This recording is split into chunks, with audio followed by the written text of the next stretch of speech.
Hello. Welcome to China. Thank you. This is your first time visiting China. How do you feel about this country? Well, yes, it is. It's my first time. I've spent much time in Asia, and I had been to Hong Kong, but I've never been to mainland China. I've had a wonderful time with my family. Brad is here with 3 of our children, and we've tried to simply get to know people here and not kind of come very open-minded to see what it feels like. We went to a beautiful art exhibit for contemporary art, the Long Museum. We've been the kids are having a dim sum class today, and we've been trying to walk around, appreciate the architecture, and get to know the people. I think that's the best thing to do when you get to a country is not focus on politics as much as understanding and speaking to local people and trying to get to know each other. Okay. My second question is, your daughter Vivian played an important role in this movie. Mm-hmm. How do you judge her performance? And are there any interesting things during your filming? Was there interesting things to? Oh, yeah, between your daughters. Oh yes. Well, of course, I'm her mother, so I find her very lovely. You know, the reason we had to cast her is because there had to be a little child in the movie who liked my character, and all the other little children who met me cried, because in person I was 7.5 foot tall and very scary, and so the only child that would be comfortable with me was my own. So we cast her, and she was, Brad and I, the first day she worked, was not the scene I'm with her, she was by herself. And so Brad and I were off camera making faces and dancing to try to get her to smile, and it was hard work for us, but it was a fun day.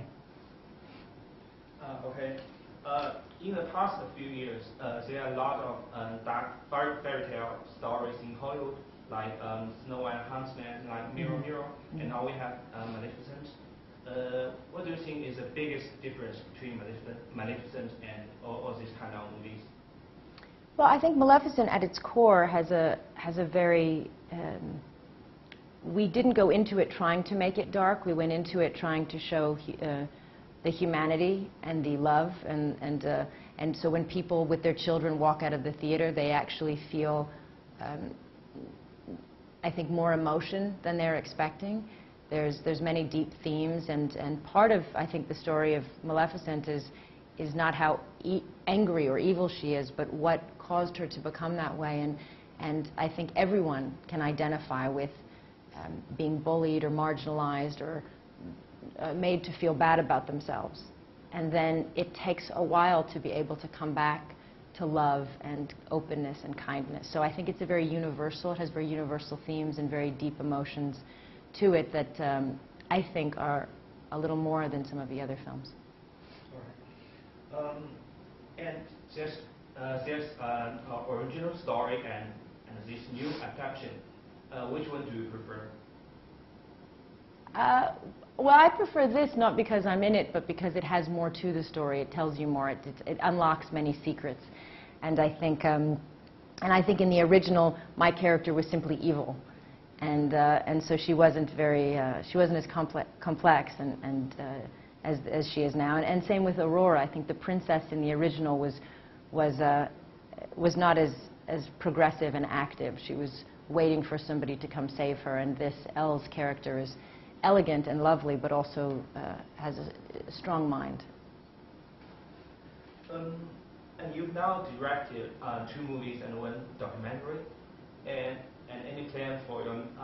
We know that your latest work, Unbroken, will air this Christmas. And do you have any plan for your next movie? Brad and I are talking about working together on something that I wrote. Okay. Your costume and makeup in this movie is a little bit terrifying. Thank you. And we know that the character you play in this movie is not traditional villain, but some kind of anti-hero. And you used to leave us an impression of like sexy spy and hit girl. And do you think this movie is kind of breakthrough for your acting? It is very different for me as an actress because, you know, sometimes I have done action films, sometimes I do heavy dramas, but what was nice about this character is it's a very full performance, it's a very big performance, like when you do theater or you do some stage, so you don't, you have to be very brave and you have to commit to doing something much bigger that feels scary because it's a bit, you know, you don't know if you're going to do it really well or it's going to be terrible, so you go very bold.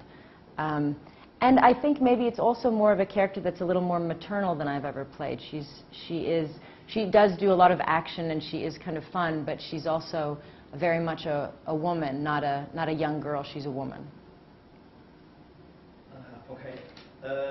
And I heard you once read the play of this movie as bedtime story to your children. Mm-hmm. Fairy tales are always meaningful, and do you think this story will teach anything to your children? I think it has